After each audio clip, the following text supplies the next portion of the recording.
الحمد للہ رب العالمین والعاقبۃ للمتقین والصلاة والسلام علی سید الانبیاء واشرف المرسلین وعلی آلہ واصحابہ اجمعین اما بعد فاعوذ باللہ من الشیطان الرجیم بسم اللہ الرحمن الرحیم یا ایہا الذین آمنوا اطیعوا اللہ واطیعوا الرسول صدق اللہ العظیم۔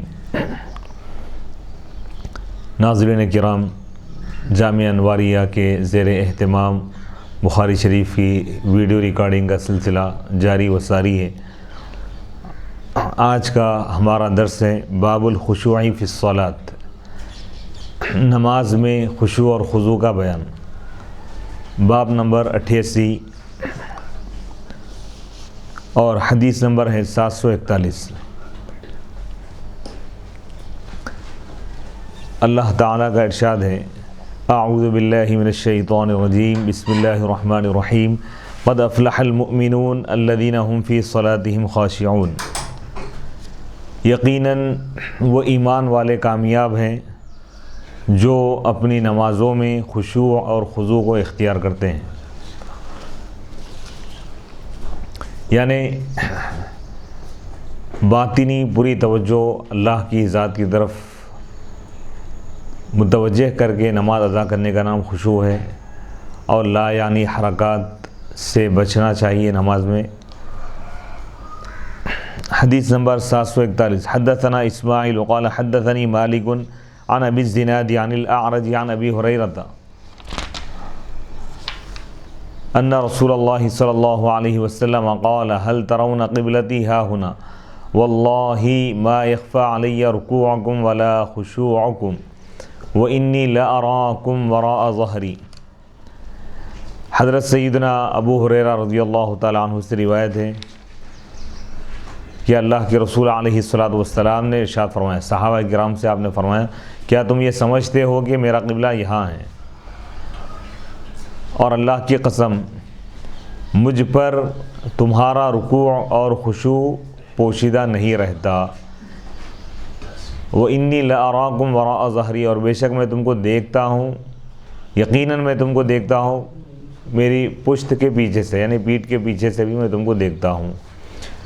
تو اس حدیث پاک میں امام بخاری رحمۃ اللہ علیہ خشوع کے لفظ سے آپ عنوان قائم کیے، یعنی حضور ارشاد فرما رہے ہیں صحابہ سے کہ تم یہ مت سمجھو کہ میرا قبلہ، میری توجہ صرف سامنے ہی ہے، ایسا نہیں ہے معاملہ، میں تمہارے رکوع کو بھی دیکھ رہا ہوں، تمہارے خشوع کو بھی دیکھ رہا ہوں، یعنی پس پشت میں پیٹھ کے پیچھے سے بھی تم کو دیکھ رہا ہوں۔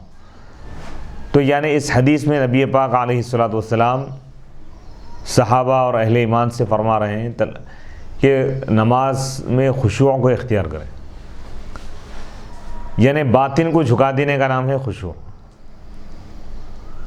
ظاہر کو جھکانا یہ ہے خضوع، یعنی جس طرح رکوع کر رہے ہیں، سجدہ کر رہے ہیں، یہ کیا ہے؟ خضوع، اس کو خضوع کہا جاتا ہے۔ خشوع کا مطلب یہ ہے کہ دل کو مکمل طور پر اللہ کی بارگاہ میں جھکا دینا، اس کا نام ہے خشوع۔ اور قرآن مجید میں اللہ سبحانہ و تعالیٰ نے کامل ایمان والوں کی یہ علامت اللہ تعالیٰ بیان فرمایا ہے، صفت، کہ وہ نماز میں خشوع کو اختیار کرتے ہیں، یعنی نماز کا صحیح اور حقیقی حق یہی ہے کہ نماز کی حالت میں خشوع کو اختیار کرے۔ خشوع کا مطلب یہ ہے کہ دل اس کا مکمل طور پر اللہ کی طرف متوجہ، جیسا کہ ایک اور حدیث پاک میں نبی پاک علیہ السلام نے فرمایا، ان تعبد اللہ کأنک تراہ، کہ تم اللہ کی عبادت ایسے کرو گویا کہ تم اللہ کو دیکھ رہے ہو۔ یہ مرتبہ مشاہدہ ہے، یعنی شہود کی منزل نہیں، تصوف میں اس کو مشاہدہ کہا جاتا ہے۔ فَإِن لَّمْ تَكُن تَرَاهُ فَإِنَّهُ يَرَاكَ، اگر تم یہ تصور قائم نہیں کر سکتے کہ تم اللہ کو دیکھ رہے ہو، تو کم از کم یہ تصور کرو کہ اللہ تم کو دیکھ رہا ہے، یہ مراقبہ ہے۔ یعنی جب بندے کے اندر اخلاص اور ایمان کامل جب پیدا ہو جاتا ہے تو اس کی پوری توجہ اللہ کی بارگاہ میں ہوتی ہے، اور یہ نماز کے کامل اور مقبول ہونے کی علامت ہے کہ بندے کی نماز میں خشوع پیدا ہو، کیونکہ جب اس کا تعلق اللہ کی ذات کے ساتھ جب مضبوط ہو جاتا ہے تو دنیا سے اس کا تعلق کٹ جاتا ہے۔ تو یہ نماز در حقیقت بندے کو اللہ سے جوڑنے کا سب سے بہترین اور مضبوط ترین ذریعہ، اسی لیے کوئی عبادت اتنی کثرت سے ادا نہیں کی جاتی جتنی نماز ادا کی جاتی۔ بعض عبادتیں عمر میں ایک مرتبہ، زندگی بھر میں ایک مرتبہ فرض ہے جیسا کہ حج ہے، اور بعض عبادتیں سال میں ایک مرتبہ فرض ہے، لیکن نماز 5 وقتہ نماز یعنی دن اور رات کے تمام اوقات میں 5 مرتبہ نمازیں فرض ہیں، کیونکہ یہ بندے کو اللہ سے جوڑنے والی عبادت ہے۔ اور اس میں نماز میں تمام تعلقات بندے کے دنیا سے کٹ جاتے ہیں۔ دیگر عبادتوں میں یہ کیفیت نہیں ہے۔ جیسے ہم روزہ رکھتے ہیں تو روزے کی حالت میں ہم بات کر سکتے ہیں، کسی سے ہم بات کریں تو روزہ نہیں ٹوٹتا، گفتگو کرنے سے روزہ نہیں ٹوٹتا، قبلے سے اگر آپ کی توجہ ہٹ جائے تو روزہ نہیں ٹوٹتا، یعنی قبلے سے اگر رخ ہٹ جائے، چہرہ اگر ہٹ جائے تو روزہ نہیں ٹوٹتا۔ لیکن حالت نماز میں اگر قبلے سے اگر رخ ہٹ جائے، چہرہ اگر ہٹ جائے، قبلے سے اگر آپ کا رخ ہٹ جائے تو نماز فاسد ہو جاتی ہے۔ اسی طرح حالت نماز میں بات نہیں کر سکتے، نماز کی حالت میں آپ کسی کے سلام کا جواب نہیں دے سکتے، یعنی ایسا کام نہیں کر سکتے جو نماز کو منقطع کرنے والا ہے۔ منافی صلاۃ، نماز کے منافی کوئی کام نہیں کر سکتے، یعنی اس کا مطلب منافی کا مطلب نماز کے خلاف، یعنی ایسا عمل جو نماز کو توڑنے والا ہے، ایسا عمل نہیں کر سکتے۔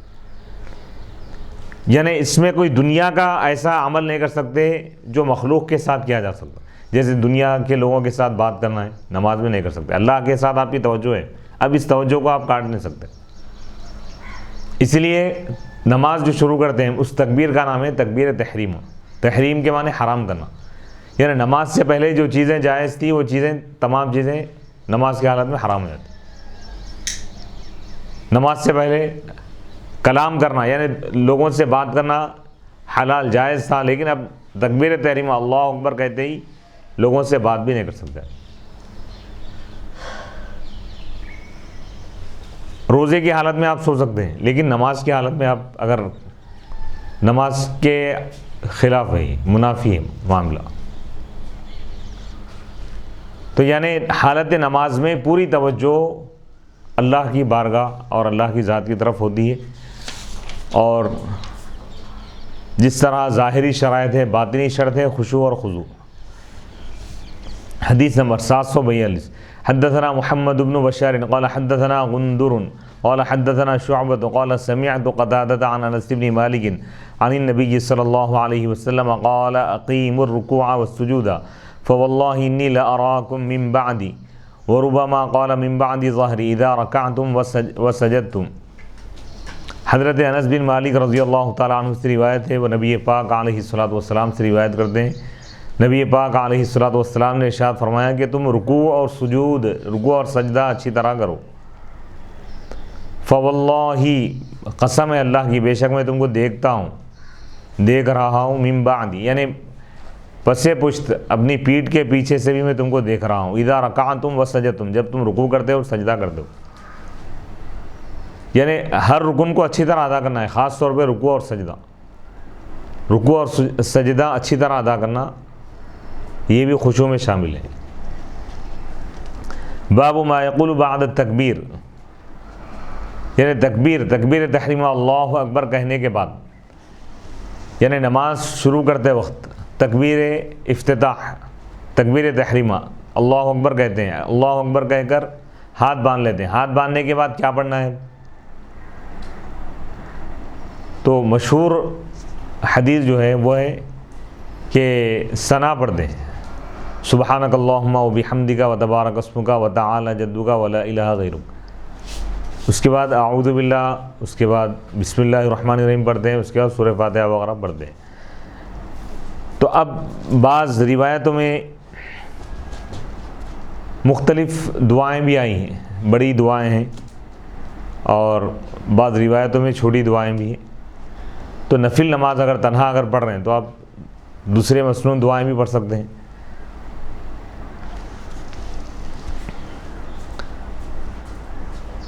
حدیث نمبر 743، حدثنا حفص بن عمر قال حدثنا شعبة عن قتادة عن أنس أن النبي صلى الله عليه وسلم وأبا بكر وعمر رضي الله تعالى عنهما كانوا يفتتحون الصلاة بالحمد لله رب العالمين. حضرت قتادہ سے روایت ہے، وہ حضرت انس بن مالک رضی اللہ تعالیٰ عنہ سے روایت کرتے ہیں کہ نبی پاک علیہ الصلوۃ والسلام، حضرت ابو بکر صدیق، حضرت عمر بن خطاب رضی اللہ تعالیٰ عنہما نماز کا آغاز کرتے تھے الحمدللہ رب العالمین. یعنی اس میں یہ بات بتا رہے ہیں کہ یہ جو دعائیں ہیں، ثنا وغیرہ، تعوذ، تسمیہ، یہ آہستہ پڑھیں گے. آغاز جو کریں گے، یہ جیسا جہری نماز اگر ہے، الحمدللہ رب العالمین سورہ فاتحہ سے آغاز کریں. تو اس حدیث سے معلوم یہ ہوا کہ بسم اللہ الرحمن الرحیم بالجہر پڑھنا نہیں ہے. احناف کا مسلک یہی ہے. فقہ حنفی میں یہ ہے کہ جہری نمازوں میں بسم اللہ الرحمن الرحیم بلند آواز سے نہیں پڑھیں گے، شوافے کے بعد بلند آواز سے پڑھتے ہیں. تو اس حدیث سے، یہ حدیث جو ہے احناف کی تائید میں، جیسا بعض لوگ جو سمجھتے ہیں کہ بھئی بخاری میں جتنے بھی احادیث ہیں احناف کے خلاف، ایسا نہیں ہے. احناف کی جو بنیاد ہے، فقہ حنفی کی بنیاد حدیث پر ہے. نبی پاک علیہ الصلوۃ والسلام اور پہلے دو خلفاء یعنی حضرت ابو بکر صدیق، حضرت عمر بن خطاب رضی اللہ تعالیٰ عنہ نماز کا آغاز کرتے تھے الحمدللہ رب العالمین سے. تو اس سے معلوم کیا ہوا؟ بسم اللہ الرحمن الرحیم آہستہ پڑھتے تھے. اگر بالجہر پڑھنا اگر ثابت ہوتا تو اس کا بھی حدیث میں ذکر ہوتا. ہاں، بلند آواز سے پڑھنا اگر یہ سنت ہوتا، اگر یہ عمل، تو حدیث میں اس کا ذکر کیا جاتا. نماز میں بسم اللہ کو جہرن نہ پڑھنے کی دلیل، اس حدیث میں اس پر واضح دلیل ہے کہ نماز میں بسم اللہ کو جہرن نہیں پڑھا جاتا تھا. جہرن کا مطلب بلند آواز. نماز کی دو قسمیں، نماز میں جو قرات ہوتی ہے سری اور جہری. مغرب، عشاء اور فجر، یہ تین نمازیں جہری ہے، یعنی اس میں جو تلاوت ہوتی ہے بلند آواز سے تلاوت کرتے. اور ظہر اور عصر میں جو تلاوت ہوتی ہے فرض نمازوں میں وہ سری ہے، یعنی آہستہ دل میں پڑھیں گے. امام صاحب جو بھی ہے یا تنہا اگر کوئی پڑھ رہے نماز تو اس میں بھی آہستہ پڑھیں گے. تو اس کو قرات سری کہا جاتا ہے. سر کے معنی راز، کیونکہ ذکر الہی کے دو طریقے ہیں، سری بھی ہے جہری بھی. جیسا کہ بعض صوفیہ کے پاس جہر سے ذکر بالجہر ہوتا، بعض صوفیہ کے پاس سری. تو عبادت میں دونوں طریقوں کو شامل کیا گیا. بعض نمازیں سری ہے، بعض جہری ہے. تو اب اس حدیث میں امام بخاری رحمۃ اللہ علیہ جو روایت لائے ہیں، یہ حدیث پاک، یہ احناف کی تائید میں ہے چیز کہ جہری نمازوں میں بھی نبی پاک علیہ الصلوۃ والسلام اور شیخین الحمدللہ رب العالمین سے تلاوت کا آغاز کرتے تھے نماز. تو اس سے معلوم یہ ہوا بسم اللہ آہستہ پڑھتے تھے. حدثنا موسى بن اسماعیل قال حدثنا عبد الواحد بن زیاد قال حدثنا عمارة بن القعقاع قال حدثنا ابو زرعہ قال حدثنا ابو ہریرہ قال كان رسول اللہ صلی اللہ علیہ وسلم يسكت بين التكبير وبين القراءة اسكاتة قال احسب قال هنية فقلت بأبي وأمي يا رسول الله اسكاتك بين التكبير والقراءة ما تقول؟ قال اقول اللهم باعد بيني وبين خطاياي كما باعدت بين المشرق والمغرب اللهم نقني من الخطايا كما ينقى الثوب الأبيض من الدنس اللهم اغسل خطاياي بالماء والثلج والبرد. حدیث نمبر اس سے پہلے جو حدیث گزری ہے حدیث نمبر 743، وہ احناف کی تائید میں تھی وہ حدیث کہ نبی پاک علیہ الصلوۃ والسلام اور صحابہ کرام بسم اللہ کو آہستہ پڑھتے تھے، اور یہی فقہاء احناف کا مسلک ہے.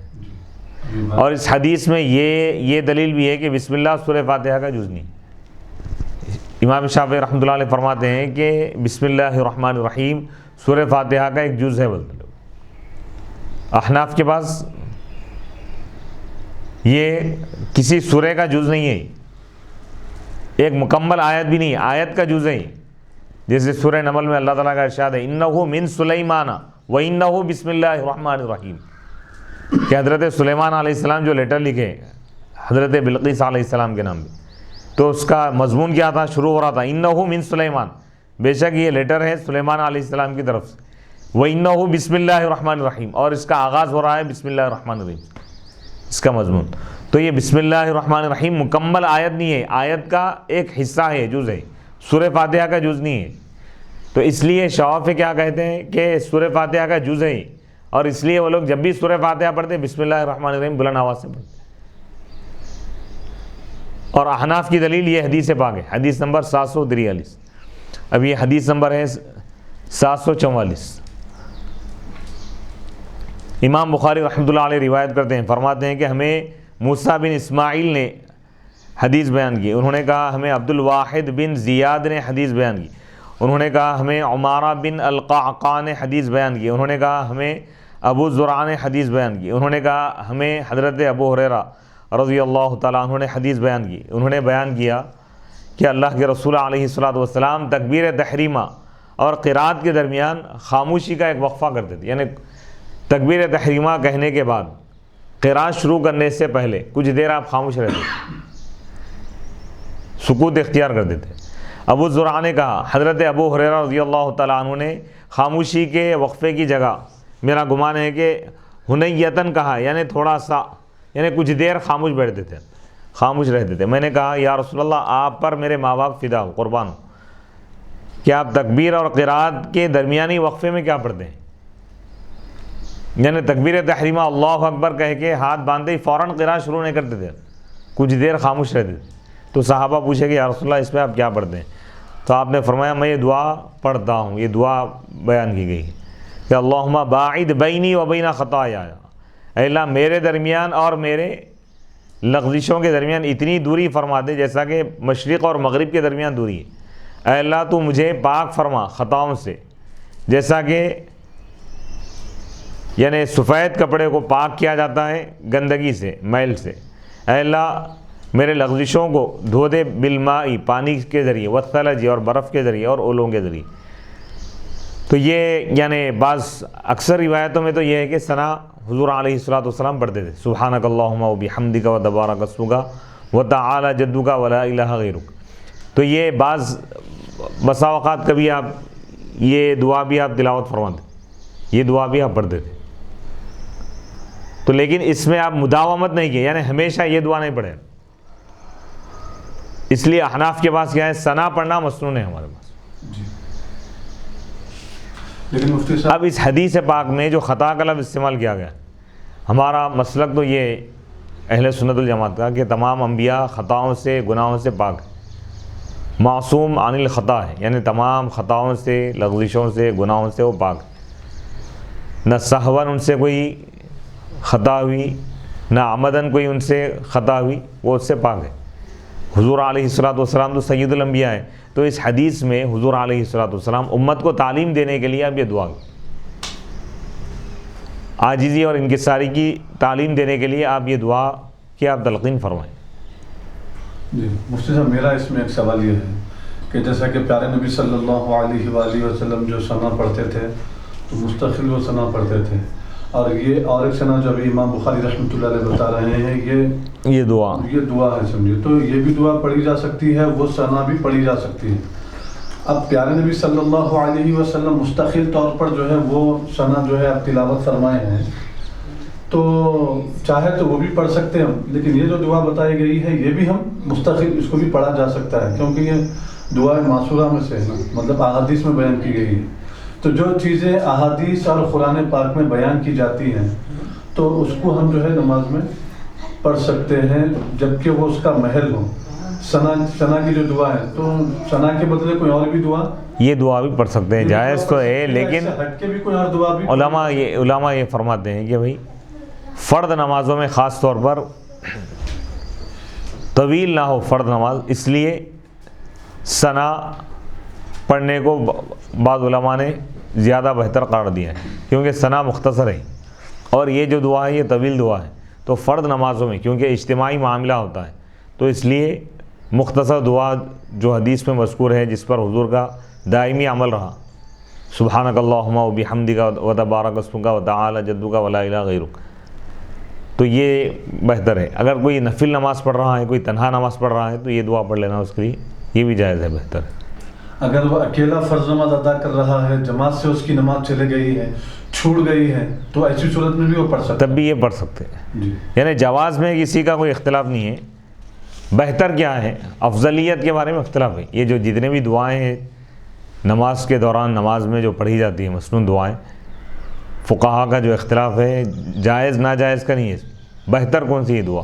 بعض فقہا اس کو ترجیح دیتے ہیں، بعض اس کو ترجیح دیتے ہیں. تو اختیار ہے، یہ بھی پڑھ سکتے ہیں، وہ بھی پڑھ سکتے ہیں، جس کی جیسی سہولت ہے.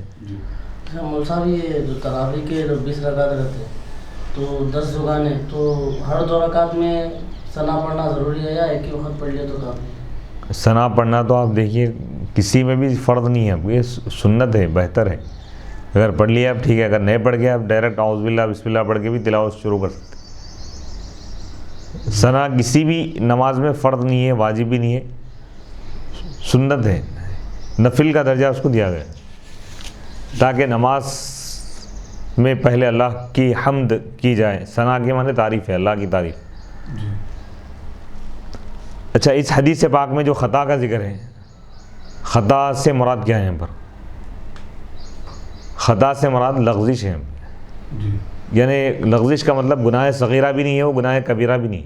خلاف اولا، خلاف افضل کوئی کام ہے تو اس کو لغزش کہا جاتا ہے.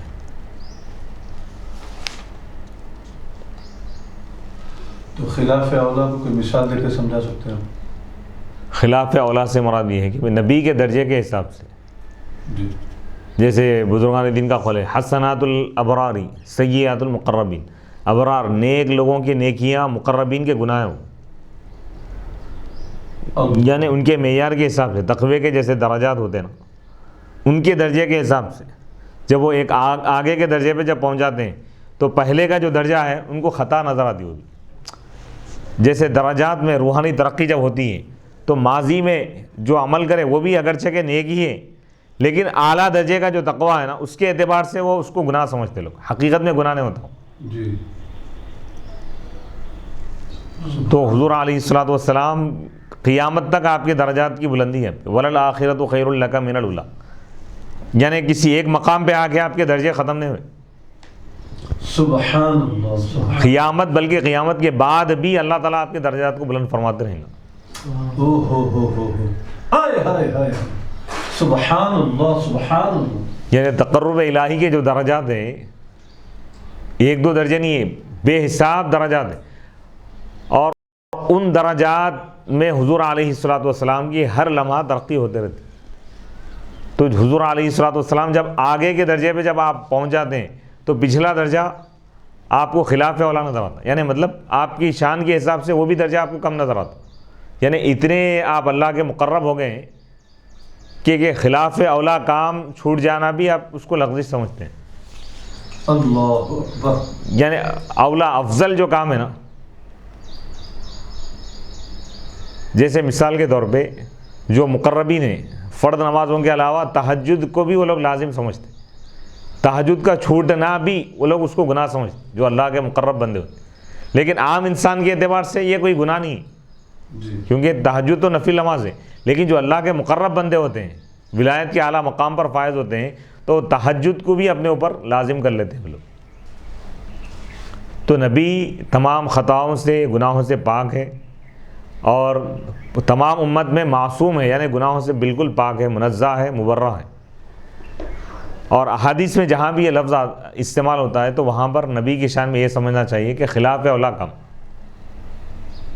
اہل سنت الجماعت کا یہ عقیدہ ہے. اولیاء اللہ گناہوں سے محفوظ ہوتے ہیں اور انبیاء کرام معصوم ہوتے ہیں.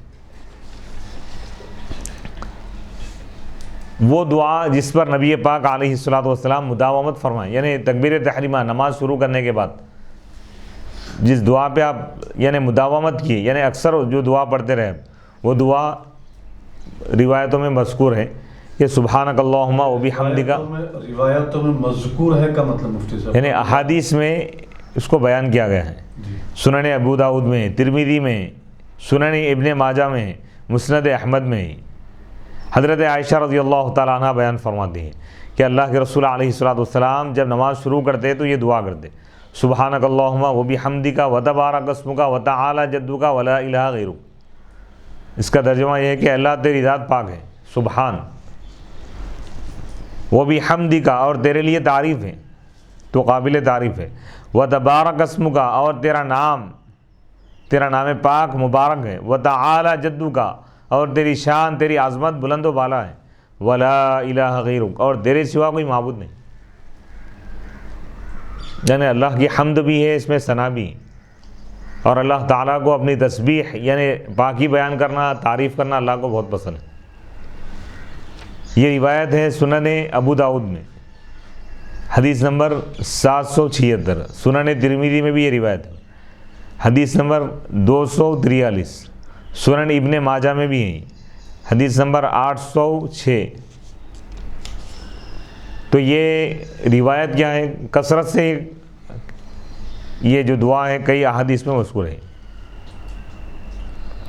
یہ حدیث حضرت انس رضی اللہ تعالیٰ عنہ سے بھی مروی ہے، اور اس کے تمام راوی ثقات ہیں، قابل اعتبار ہے۔ علامہ موفق الدین عبداللہ بن احمد بن قدامہ حنبلی رحمۃ اللہ علیہ فرماتے ہیں کہ سلف صالحین نے ان احادیث پر عمل کیا ہے۔ حضرت عمر رضی اللہ تعالیٰ عنہ کے اصحاب کے درمیان اس دعا کے ساتھ حضرت عمر رضی اللہ تعالیٰ عنہ اللہ کے رسول علیہ الصلوۃ والسلام کے اصحاب کے درمیان اس دعا کے ساتھ نماز کو شروع کر دیتے تھے۔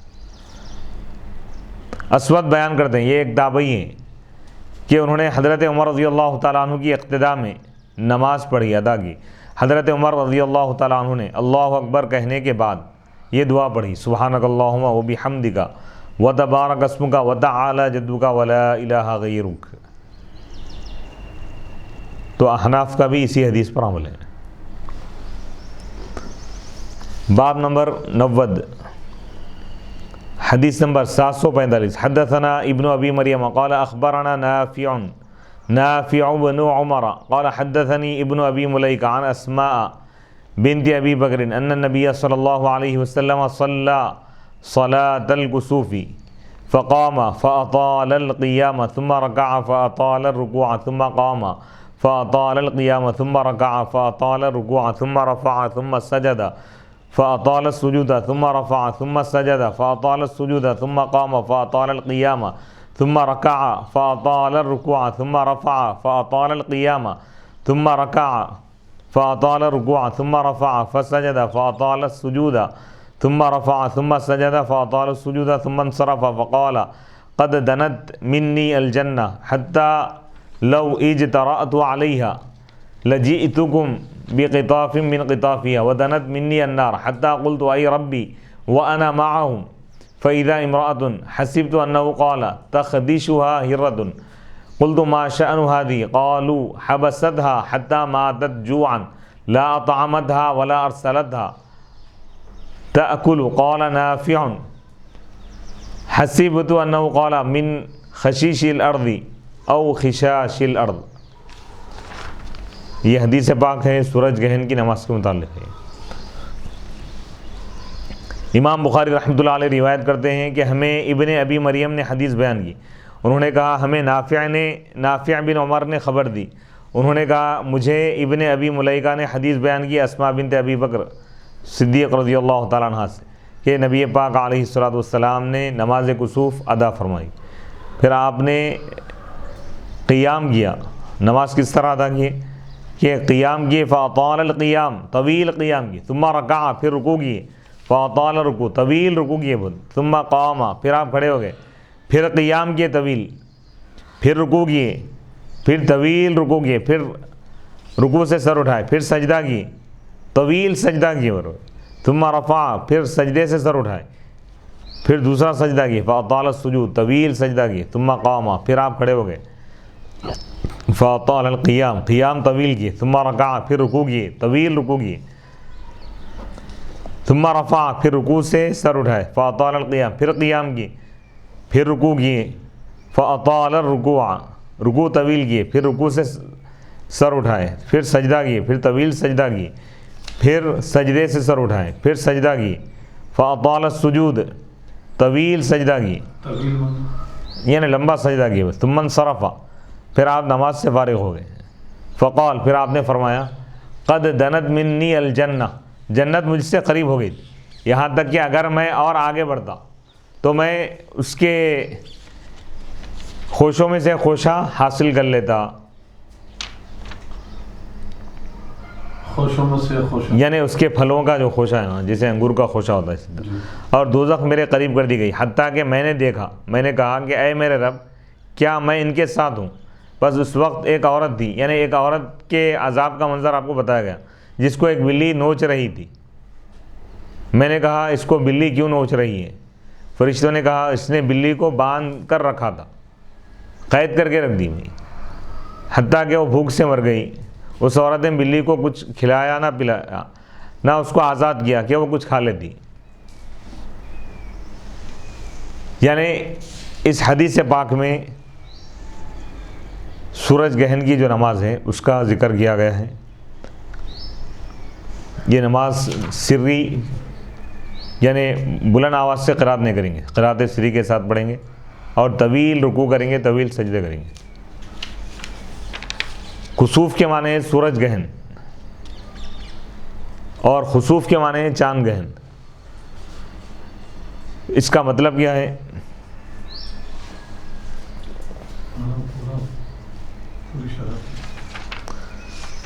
یہ حدیث پاک جو ہے ایک تفصیلی حدیث ہے. اس باب کا عنوان ہے نمازی تکبیر کے بعد کیا کہیں، یعنی تکبیر تحریمہ کے بعد. اور اس میں حدیث لا رہے ہیں سورج گہن کی، اور اس حدیث میں سورج گہن کی نماز کا ذکر ہے. اور بظاہر اس حدیث کی باب کے عنوان کے ساتھ کوئی مناسبت نہیں ہے، لیکن یہ کہا جا سکتا ہے کہ اس حدیث میں مذکور ہے کہ آپ نے اس نماز میں طویل قیام کیا.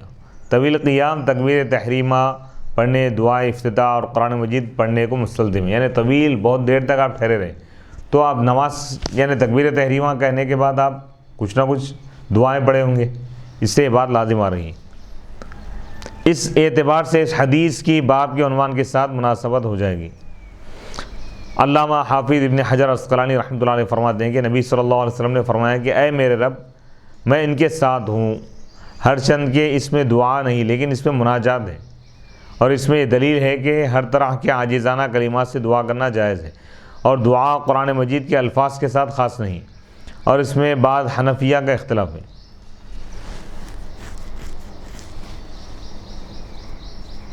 علامہ سرخسی رحمۃ اللہ علیہ نے فرمایا، لکھا ہے کہ نبی صلی اللہ علیہ وسلم نماز کے آخر میں یہ دعا کرتے تھے، اللہم انی اعوذ بک من المغرم والمأثم ومن فتنۃ المحیا والممات. اے اللہ، میں قرض اور گناہ سے اور زندگی اور موت کے فتنے سے تیری پناہ مانگتا ہوں.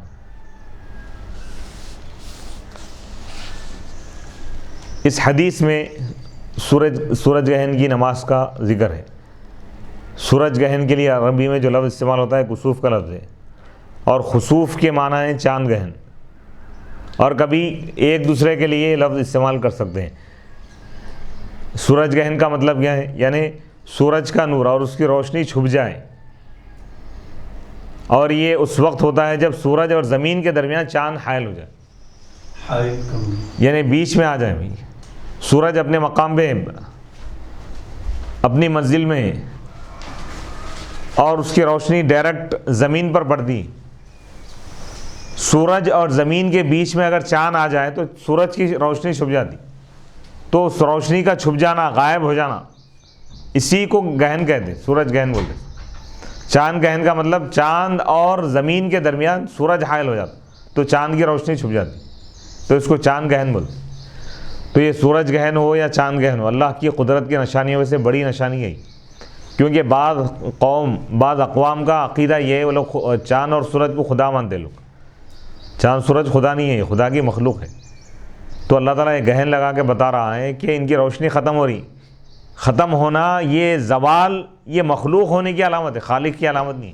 خالق کے لیے کوئی زوال نہیں ہے. خدا کا نور کبھی ختم نہیں ہوتا. اللہ کی ذات بھی ابدی ہے، اس کے صفات بھی ابدی.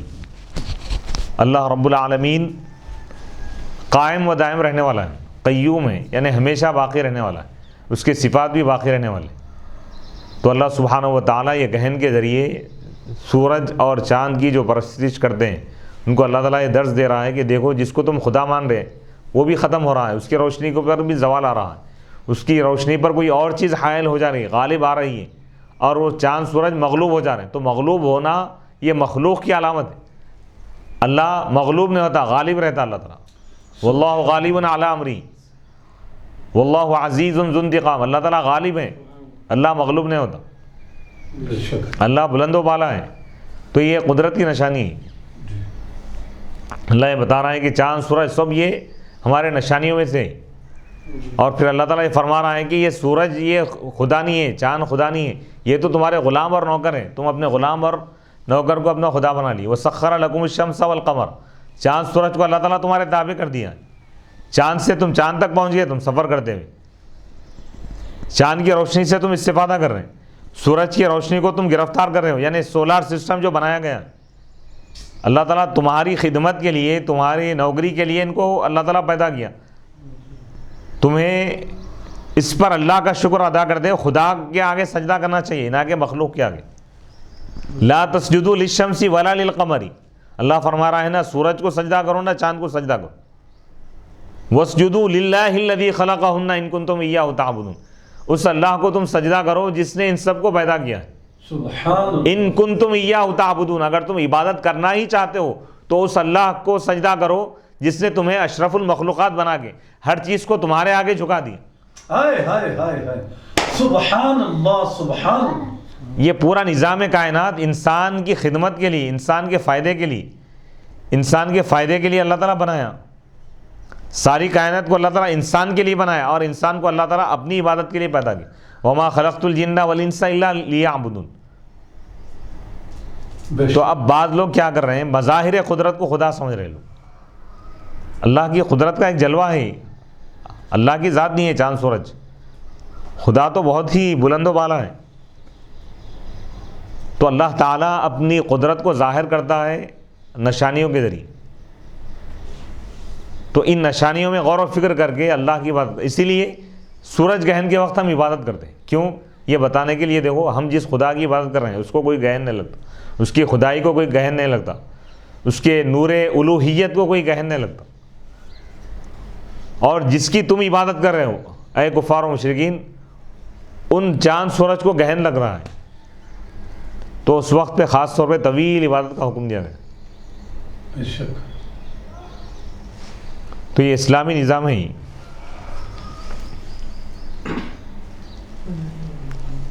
یہ سورج گہن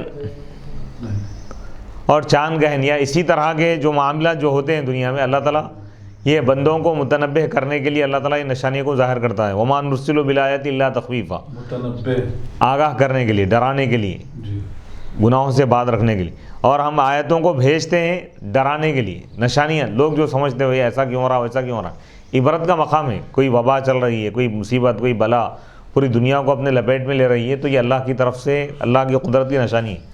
اللہ تعالیٰ بندوں کو آگاہ کرنا چاہ رہا کہ دیکھو تم اپنے گناہوں سے باز آ جاؤ، کفار و مشرکین سے اللہ تعالیٰ یہ متنبہ فرماتا ہے ان کو کہ تم غیر اللہ کی عبادت کو چھوڑ دو، اللہ کی عبادت کرو، اور اہل ایمان کو بھی اللہ تعالیٰ متنبہ کرتا ہے کہ تم اللہ کی نافرمانی چھوڑ دو، اللہ کی اطاعت کرو، اللہ کی عبادت کرو، اللہ کے رسول کی اطاعت کرو۔ یہ گویا کہ پیغام ہے۔ فقہا کا اس پر اتفاق ہے کہ سورج گہن کی نماز واجب نہیں ہے، تاہم یہ نماز سنت اور مستحب ہے، اگر کوئی نہ پڑھے تو کوئی گناہ نہیں ہے، جی پڑھ لیں تو یہ سنت ہے۔ اور اس کے ثبوت میں یہ حدیث ہے، حضرت ابو ہریرہ رضی اللہ تعالیٰ عنہ بیان کرتے ہیں کہ رسول اللہ صلی اللہ علیہ وسلم نے سورج گہن کی 2 رکعت نماز پڑھنے کے بعد فرمایا، سورج اور چاند اللہ کی نشانیوں میں سے 2 نشانیاں ہیں، ان کو کسی موت کی وجہ سے گہن لگتا ہے نہ کسی کے حیات کی وجہ سے۔ تو عرب میں عقیدہ تھا کہ کسی بڑی شخصیت کے پیدا ہونے پر یا موت انتقال کرنے پر چاند گہن سورج گہن ہوتا ہے، تو حضور فرمائے اس سے اس کا کوئی تعلق نہیں۔ بس جب تم یہ گہن دیکھو تو اللہ کے ذکر اور اس کی نماز کی پناہ میں آ جاؤ، یعنی اس میں یہ تنبیہ دی جا رہی ہے کہ کوئی ایسا غیر معمولی واقعہ کا نظر آیا تو اللہ کی بارگاہ میں متنبہ ہو جاؤ، کہیں اس کی طرف سے کوئی نقصان اگر ہو رہا ہے تو اللہ تعالیٰ تم کو اس سے بچا لیں گے۔ جی، یعنی صرف سورج گہن نہیں بلکہ اس سے ہٹ کر بھی کوئی وبائیں، کوئی مصیبتیں اگر آ گئی جی جیسا اب آج کے زمانے میں کورونا وائرس وغیرہ ہے، تو گویا کہ کوئی ایسا غیر معمولی اگر کوئی ایسا واقعہ دکھ رہا تو سمجھ جانا کہ اللہ تعالیٰ کچھ متنبع کرنا چاہ رہا، تو حضور علیہ الصلوۃ والسلام اس کا حل بتا دی کہ طویل نماز پڑھو، جی یعنی طویل یعنی مصیبتوں کے وقت طویل نمازیں ادا کرنا، یہ حضور علیہ الصلوۃ والسلام کی یہ بہت بڑی اہم ترین سنت ہے۔ طویل یعنی طویل۔ ہاں، طویل نمازیں پڑھنا یعنی رکوع طویل کرنا، سجدہ طویل کرنا، قرات یعنی لمبا قیام کرنا، لمبی نمازیں پڑھنا، تو اللہ کی طرف رجوع ہونا، یعنی اس میں حضور علیہ الصلوۃ والسلام حل بتا دی۔ جی چاہے دنیا میں بڑی سے بڑی مصیبت اگر آ جائے تو بندہ اللہ کی بارگاہ میں رجوع ہو، نماز زیادہ پڑھے، کثرت سے پڑھے۔ تو ان احادیث کی روشنی میں بات معلوم ہو رہی ہے کہ ہر مصیبت کا حل اللہ تعالیٰ رجوع الی اللہ میں رکھا ہے اللہ تعالیٰ، جیسا کہ قرآن کی آیت میں بھی ہے، یا ایھا الذین آمنوا استعینوا بالصبر والصلاۃ، ایمان والو صبر اور نماز کے ذریعے مدد طلب کرو، یعنی اپنے مصیبتوں میں پریشانیوں میں صبر کے ذریعے اور نماز، یعنی نماز پڑھو۔ کوئی مصیبت آ گئی، پریشانی آ گئی، مسئلہ حل نہیں ہو رہا تو 2 رکعت نفل نماز پڑھو۔ تو اسی طرح کوئی بیماریوں میں مبتلا ہے، پریشانیوں میں ہے، کوئی بھی مصیبت ہو سکتی ہے، تجارت کا کوئی نقصان ہو رہا ہے، کاروبار نہیں چل رہا، کوئی پریشانی ہے، بیماری آ گئی ختم نہیں ہو رہی، مشکل حالات آ گئے، کہیں بھی اگر کام نہیں بن رہا تو نماز پڑھنا۔ سورج گرہن کی نماز کے بارے میں ائمہ کرام کا اختلاف ہے، اس کے طریقے کے بارے میں۔ امام اعظم ابو حنیفہ رحمۃ اللہ علیہ اور آپ کے اصحاب کے نزدیک سورج گرہن کی نماز عام معمول کی نمازوں کی طرح ادا کی جائیں گی، اور 1 رکعت میں 1 ہی رکوع کیا جائے گا۔ امام مالک، امام شافعی، امام احمد بن حنبل اور علماء حجاز کے نزدیک سورج گرہن کی نماز کی 2 رکعت ہے، اور ہر رکعت میں 2 رکوع اور 2 سجدے، یعنی امام اعظم کے علاوہ دیگر ائمہ 3 ائمہ کے پاس کیا ہے، ہر رکعت میں 2 رکوع کرنا ہے۔ احناف یہ کہتے ہیں کہ دیگر نمازوں میں کسی بھی نماز میں 2 رکوع نہیں، جی ہر رکعت میں 1 ہی رکوع ہے، 1 رکعت میں 2 رکوع نہیں، جی چاہے فرض ہو یا واجب ہو یا سنت ہو یا تراویح ہو یا وتر ہو یا عیدین ہو، 1 رکعت میں 1 ہی رکوع، سجدے 2 ہوں گے۔ لیکن یہ لوگ، یہ ائمہ، امام مالک، امام شافعی، امام احمد بن حنبل رحمۃ اللہ علیہ فرماتے ہیں کہ نماز تو 2 رکعت ہے سورج گرہن کی، لیکن ہر رکعت میں 2 رکوع کریں گے۔ احناف یہ کہتے ہیں کہ 1 ہی رکوع ہوگا، ہر رکعت میں 1 رکوع، سجدے 2 ہوں گے۔ امام احمد سے ایک روایت یہ ہے کہ ہر رکعت میں 3 رکوع ہیں، ایک روایت یہ بھی ہے۔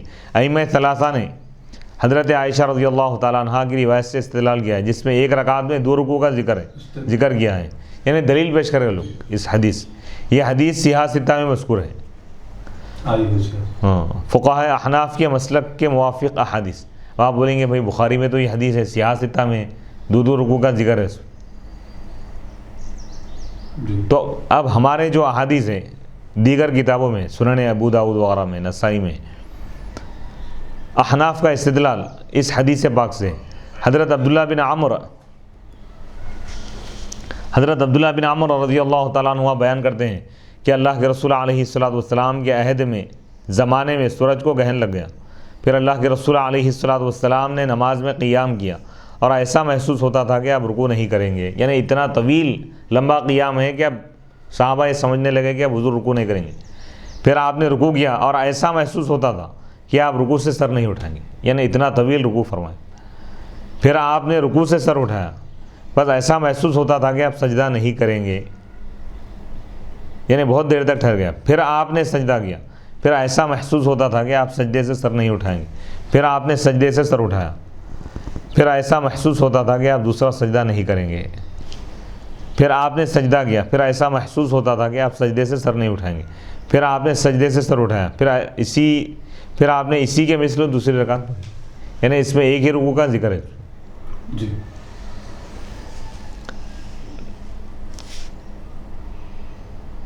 یہ حدیث پاک ہے ابو داؤد میں، حدیث نمبر 1154، اور یہ حدیث پاک ہے سنن نسائی میں بھی 1492 حدیث نمبر۔ پھر اور ایک حدیث پاک ہے جس سے احناف استدلال کرتے ہیں، حضرت نعمان بن بشیر رضی اللہ تعالیٰ عنہ بیان کرتے ہیں کہ رسول اللہ صلی اللہ علیہ وسلم کے عہد میں، زمانے میں سورج کو گرہن لگ گیا، یعنی سورج گرہن ہوا تھا، آپ خوف زدہ ہوئے اور تہبند کو گھسیٹتے ہوئے آپ اپنے حجرہ مبارکہ سے نکلے روانہ ہوئے، حتیٰ کہ آپ مسجد میں آئے، پھر آپ ہم کو نماز پڑھاتے رہے حتیٰ کہ سورج منکشف ہو گیا، یعنی سورج جو چھپ گیا تھا چاند کی وجہ سے، سورج اور زمین کے درمیان چاند حائل ہو گیا تھا، پھر سورج اچھی طرح ظاہر ہو گیا، منکشف ہو گیا یعنی ظاہر ہو گیا، پھر آپ نے فرمایا لوگ یہ گمان کرتے ہیں کہ کسی عظیم آدمی کی موت کی وجہ سے سورج گہن ہوتا ہے، سورج کو گہن لگتا ہے، حالانکہ اس طرح نہیں ہے۔ سورج اور چاند کو کسی کی موت کی وجہ سے گہن لگتا ہے، نہ کسی کی حیات کی وجہ سے، لیکن یہ اللہ عز و جل کی نشانیوں میں سے 2 نشانیاں ہیں۔ بے شک اللہ عز و جل جب اپنی مخلوق میں سے کسی کے لیے ظاہر ہوتا ہے تو وہ اس کے حکم کے تابع ہوتی ہے، یعنی جب یہ نشانیاں جب ظاہر ہوتی ہیں تو اللہ کے حکم کے تابع ہوتی ہے، بس جب تم اس کو دیکھو تو اس طرح نماز پڑھو جیسے فرض نماز پڑھتے ہو۔ اس حدیث میں وضاحت کے ساتھ دیجیے، فرض نماز جس طرح پڑھتے ہو، یعنی فرض نماز میں ایک رکوع ہے ہر رکعت، تو اس نماز میں بھی ہر رکعت میں 1 رکوع ہوں گا، 2 رکوع نہیں۔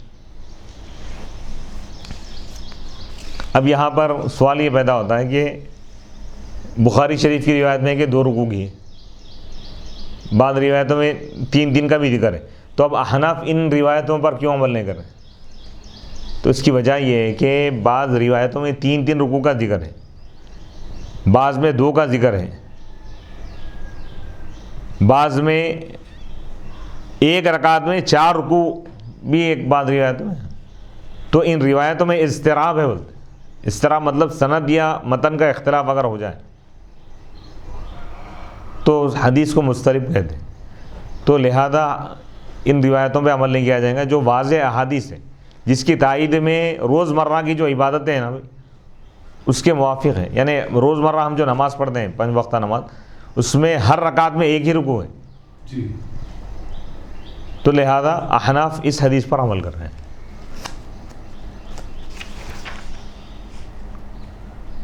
سورج گہن کی نماز کے مسائل، امام اعظم ابو حنیفہ رحمۃ اللہ علیہ، امام مالک اور امام شافعی کا مذہب یہ ہے کہ سورج گہن کی نماز کو سری طور پہ پڑھیں گے، یعنی اس میں بلند آواز سے قرات نہیں کریں گے، اور چاند گہن کی نماز جہری طور پر پڑھی جائیں گی، یعنی بلند آواز سے قرات ہوں گی۔ سورج گہن کی نماز کو جماعت کے ساتھ ادا کیا جائے گا، سورج گہن کی نماز جماعت کے ساتھ پڑھیں گے، اور اس کے بعد خطبہ بھی دیا جائے گا۔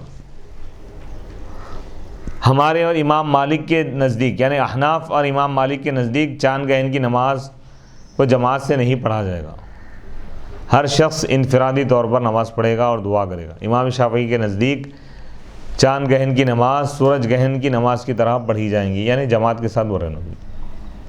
اور جماعت کے ساتھ کن کی نزدیک نہیں ہے؟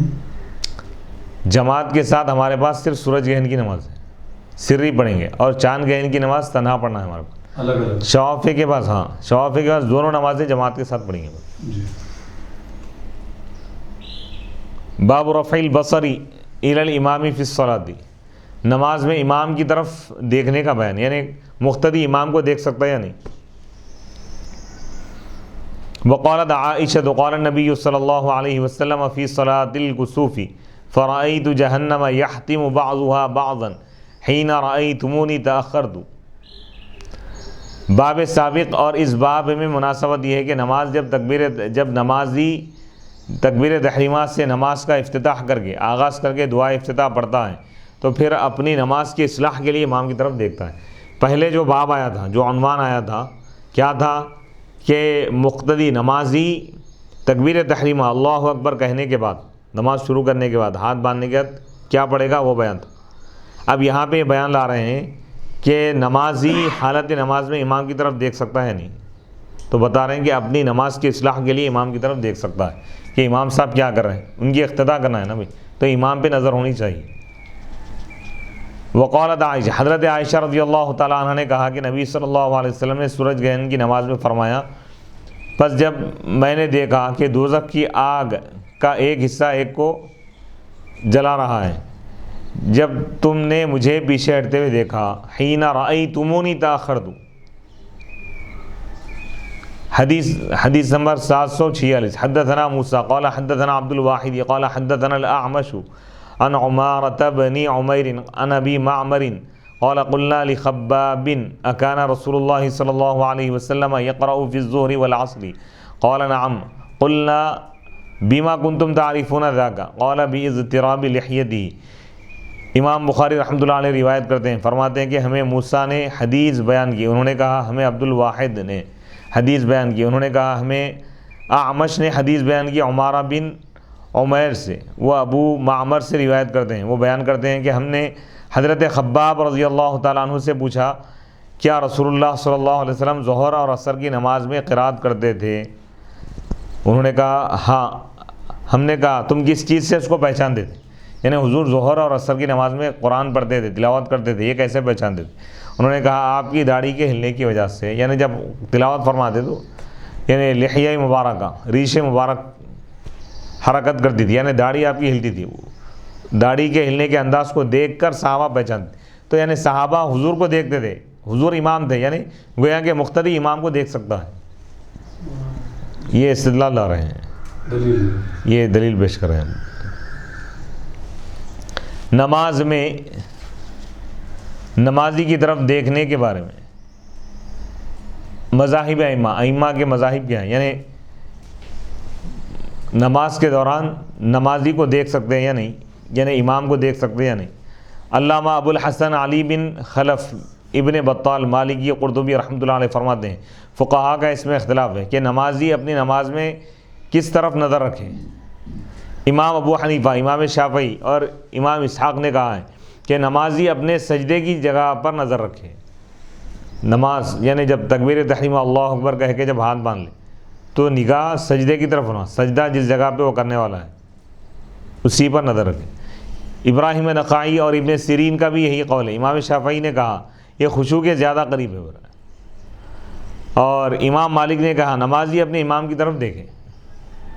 امام مالک فرما رہے ہیں کہ نمازی پہ یعنی امام پہ نظر ہو، اور اس پر یہ واجب نہیں ہے کہ وہ حالت قیام میں اپنے سجدے کی جگہ کو دیکھے، اور اس کے دیکھنے کی جگہ کے لیے کوئی حد معین نہیں ہے. اور اس باب کی احادیث امام مالک کے لیے حجت ہے. یہ جو حدیث لائے نا یہ امام مالک کی دلیل ہے.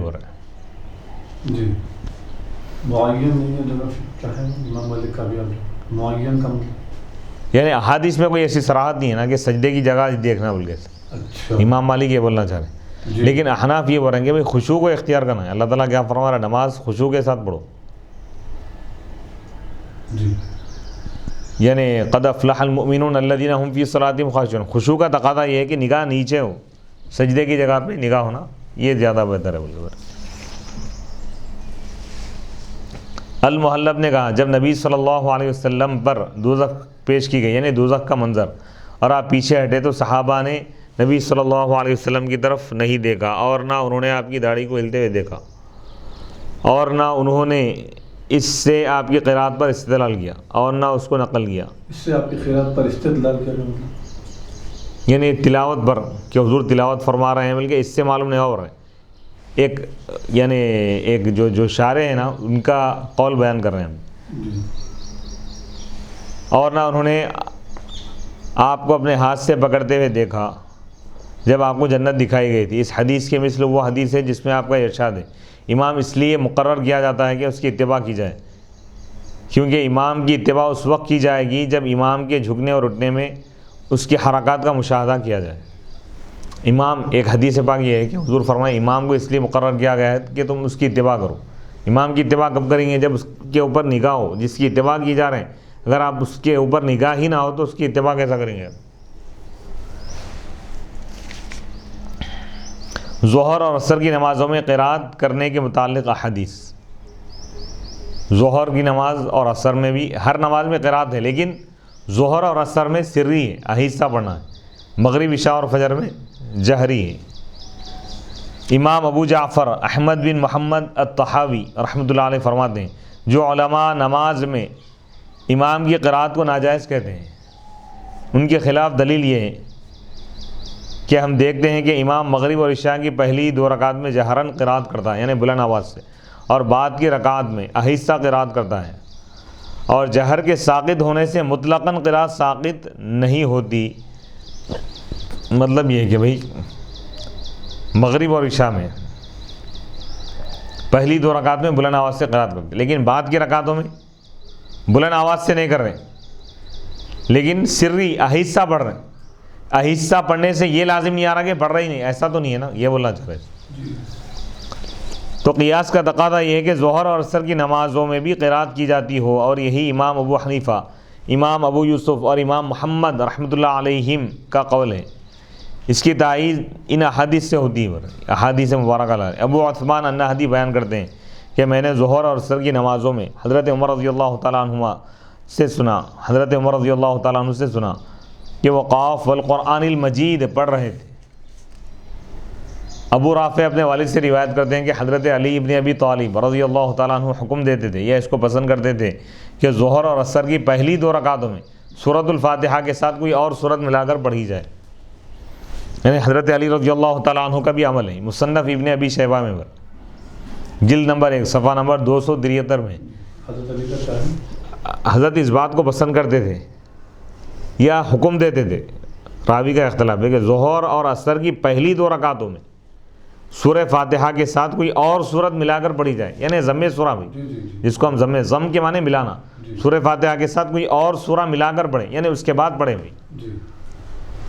تو حضرت علی رضی اللہ تعالیٰ عنہ مولا کائنات کی حدیث سے بھی یہ ثابت ہو گیا کہ ظہر اور عصر کی نمازوں میں بھی قرات ہے۔ حضرت ابو الدرداء رضی اللہ تعالیٰ عنہ نے کہا ہے کہ ظہر اور عصر کی پہلی 2 رکعتوں میں سورۃ الفاتحہ کے ساتھ کوئی اور سورت ملایا کرو، یعنی قرات کرنا ہے، یہ بتانا چاہ رہے ہیں۔ حدیث نمبر 747 حدثنا حجاج قال حدثنا شعبة قال انبأنا ابو اسحاق قال سمعت عبد الله بن يزيد يخطب قال حدثنا البراء وكان غير كذوب انهم كانوا اذا صلوا مع النبي صلى الله عليه وسلم فرفع رأسه من الركوع قاموا قياما حتى يرونه قد سجد۔ امام بخاری رحمۃ اللہ علیہ روایت کرتے ہیں، فرماتے ہیں کہ ہمیں حجاج نے حدیث بیان کی، انہوں نے کہا ہمیں شعبہ نے حدیث بیان کی، انہوں نے کہا ہمیں ابو اسحاق نے خبر دی، انہوں نے کہا میں نے عبداللہ بن یزید سے خطبے میں سنا، انہوں نے کہا ہمیں حضرت البراء رضی اللہ تعالیٰ عنہ نے حدیث بیان کی، اور وہ جھوٹے نہیں تھے کہ وہ نبی صلی اللہ علیہ وسلم کے ساتھ نماز پڑھتے تھے، یعنی صحابہ کرام، بس آپ رکوع سے سر اٹھاتے تو وہ سب کھڑے رہتے حتیٰ کہ وہ آپ کو سجدہ کرتے ہوئے دیکھتے، یعنی حضور سجدہ کرنے کے بعد، حضور سجدے میں جانے کے بعد وہ لوگ سجدے میں جاتے، رکوع کرنے کے بعد قومے میں وہ لوگ ٹھہر جاتے، حضور سجدے میں جاتے ہوئے حضور کو لوگ دیکھتے، دیکھنے کے بعد سجدے میں جاتے۔ تو اس حدیث سے امام بخاری رحمۃ اللہ علیہ بتانا چاہتے ہیں کہ حالت نماز میں مقتدی کی نظر امام پر ہوگا، امام کو دیکھتے رہے۔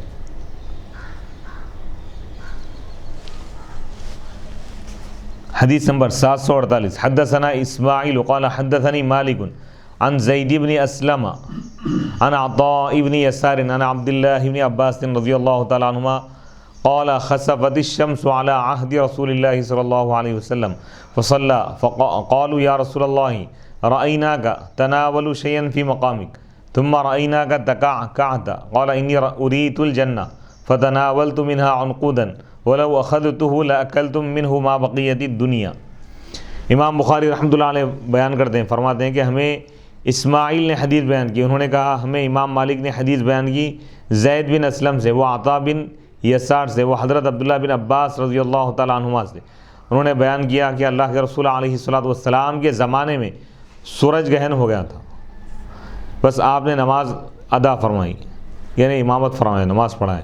صحابہ نے عرض کیا یا رسول اللہ ہم نے دیکھا کہ آپ اپنی جگہ سے کسی چیز کو پکڑ رہے تھے، یعنی آگے بڑھ کر، پھر ہم نے دیکھا کہ آپ پیچھے ہٹ رہے تھے، آپ نے فرمایا مجھے جنت دکھائی گئی، بس میں نے جنت کے خوشے کو پکڑنے کا ارادہ کیا، اور اگر میں اس کو پکڑ لیتا تو تم اس کو اس وقت تک کھاتے رہتے جب تک یہ دنیا قائم رہتی۔ تو اس حدیث میں بھی امام بخاری رحمۃ اللہ علیہ یہ بتانا چاہ رہے ہیں کہ صحابہ حضور کو دیکھ رہے تھے کہ حضور آگے بڑھے پھر حضور پیچھے ہٹے، اگر یعنی مقتدی کی نظر اگر امام پر نہ ہوتی تو یہ کیسے معلوم ہوتا تھا؟ اگر سجدے کی طرف بھی دیکھ رہے، اگر سجدے کی جگہ بھی۔ امام بخاری رحمۃ اللہ علیہ کا یہ استدلال ہے۔ سبحان اللہ سبحان اللہ، آئے ہائے ہائے۔ اب احناف کی دلیل یہ ہے کہ بھئی جب کیونکہ اسلام کا آغاز تھا، وہ صحابہ ہر چیز حضور سے سیکھ رہے تھے، لہذا ان کو حضور کی طرف نظر کرنا، حضور کی طرف دیکھنا ان کے لیے لازم تھا۔ لیکن اب کیونکہ لوگ تعلیمات سیکھ لیے، تمام چیزیں، نماز کا طریقہ وغیرہ سب معلوم ہو گیا، تو اب آپ کو امام کی طرف آپ کو نظر کرنے کی ضرورت نہیں ہے، آپ سجدے کی طرف نظر رکھیں، آپ وہ کریں۔ صحابہ کیونکہ ہر چیز حضور علیہ الصلوۃ والسلام کے عمل پہ وہ لوگ گہری نظر رکھتے تھے تاکہ حضور سے یعنی دین سیکھے۔ اب یہ معاملہ نہیں رہا کیونکہ دین اب مکمل ہو گیا، اب معلومات اگر ہو گیا آپ کو، تو اب ہر چیز میں آپ کو امام کو دیکھنے کی ضرورت نہیں، امام کے تابع رہیں گے آپ، لیکن آپ کی نگاہ سجدے کی جگہ پہ رہیں گی۔ حدیث نمبر 749 حدثنا محمد بن سنان قال حدثنا فلیح قال حدثنا ہلال بن علی عن انس بن مالک قال صلى لنا النبي صلى الله عليه وسلم ثم رقي المنبر فأشار بيديه قبلة المسجد ثم قال لقد رأيت الآن منذ صليتكم الصلاة الجنة والنار ممثلتين في قبلة هذا الجدار فلم أرى كاليوم في الخير والشر ثلاثا۔ امام بخاری رحمۃ اللہ علیہ روایت بیان کرتے ہیں، فرماتے ہیں کہ ہمیں محمد بن سنان نے حدیث بیان کی، انہوں نے کہا ہمیں فلیح نے حدیث بیان کی، انہوں نے کہا ہمیں ہلال بن علی نے حدیث بیان کی حضرت انس بن مالک رضی اللہ تعالیٰ عنہ سے، انہوں نے بیان کیا کہ ہمیں نبی صلی اللہ علیہ وسلم نے نماز پڑھائی، یعنی حضور علیہ الصلوۃ والسلام نماز پڑھائیں، امامت فرمائیں، پھر نماز کی تکمیل کے بعد، نماز سے فراغت کے بعد پھر آپ ممبر پر ٹھہر گئے، پھر آپ نے اپنے ہاتھوں سے مسجد کے قبلے کی طرف آپ نے اشارہ کیا۔ نماز کی تکمیل، نماز سے فراغت کا مطلب یعنی نماز پڑھنے کے بعد، نماز ختم ہونے کے بعد آپ ممبر پر کھڑے ہو گئے، پھر آپ نے اپنے ہاتھوں سے مسجد کے قبلے کی طرف اشارہ کیا، پھر آپ نے فرمایا ابھی جب میں نے تمہیں نماز پڑھائی تھی، یعنی جب میں تم کو نماز پڑھا رہا تھا تو قبلے کی اس دیوار میں میں نے جنت اور دوزخ کی مثالیں دیکھی، یعنی مثالی شکل میں اللہ تعالیٰ جنت اور دوزخ کا مشاہدہ کرا دیا۔ آپ نے 3 بار فرمایا میں نے آج کے مثل خیر اور شر کو نہیں دیکھا، یعنی اس کا عکس اللہ تعالیٰ بتا دیا۔ فرمایا اللہ کی قدرت ہے، یہ نبی علیہ الصلوۃ والسلام کا معجزہ ہے۔ سبحان حالت نماز میں اللہ تعالیٰ تمام مناظر آپ کو بتا دیے۔ نبی صلی اللہ علیہ وسلم نے اصل جنت کو دیکھا تھا یا اس کی مثال کو؟ اس کی تشریح ہے، بہت بڑی تفصیل ہے اس کی، جی۔ انشاءاللہ اگلی نشست میں ہم اس کی تفصیل کو بیان کریں گے۔ وصلی اللہ تعالیٰ علی خیر خلقہ سیدنا محمد وعلی آلہ واصحابہ وبارک وسلم اجمعین۔ اللہ تعالیٰ ہمارے اس درس کو قبول فرمائے، اور جو اس درس کے لیے خدمت کر رہے ہیں، یعنی یہ جو ریکارڈنگ کا کام انجام دے رہے ہیں، حدیث کی اشاعت کا کام انجام دے رہے ہیں، مولانا عبدالواسع امان اللہ نورانی اور ان کے اہل خانہ کو اللہ تعالیٰ سلامت رکھے، عالم اسلام کے تمام مسلمانوں کو اللہ تعالیٰ قرآن و حدیث کا فیضان اور نبی پاک علیہ الصلوۃ والسلام کی رحمت کا فیضان عطا فرمائے۔ وصلی اللہ تعالیٰ علی خیر خلقہ سیدنا محمد وآلہ واصحابہ اجمعین والحمد للہ رب العالمین۔